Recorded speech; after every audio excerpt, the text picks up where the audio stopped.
Assalamu alaikum туғандар. Азыр мына Қоштымдыққа келдім. Біздің айылда Алтайский крайда. Бұл дарбызды көріп отырсыздар ма?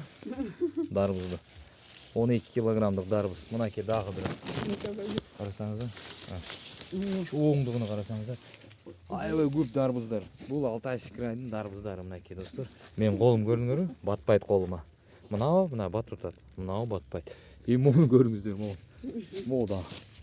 Қарасаңыздар, дарбыз. Чоң, мұны қарасаңыздар. Сіздер айтасыздар, Данияр емне өсет деп, мына дарбызды қарасаңыздар. Жайнайды дарбыздар. Емне өсет, дарбыз қолын құшады.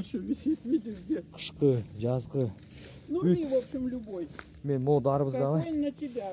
Мол чоңды. Мол чоңды қарағылам оны дарбыздарды. Мол дарбызды. Мол дарбызды қарағылам. Қарасаңыздар, чоң. Ондай. Мына кедағы. Бұлар өтті чоң кен бұлар. 16-15 килограмм. Ну-ка какой, вот мокший я даже не знаю. Вообще. Көрдіңдер бе, достар? Дарбыздар пышат бізде. Вот этот рви. Мына. Вот этот. Мына. Видишь? Вот. У него белые. Должен быть хороший. Мына ке, достар. Bir дарбызды алдым. Чоңдығыны қарағыла.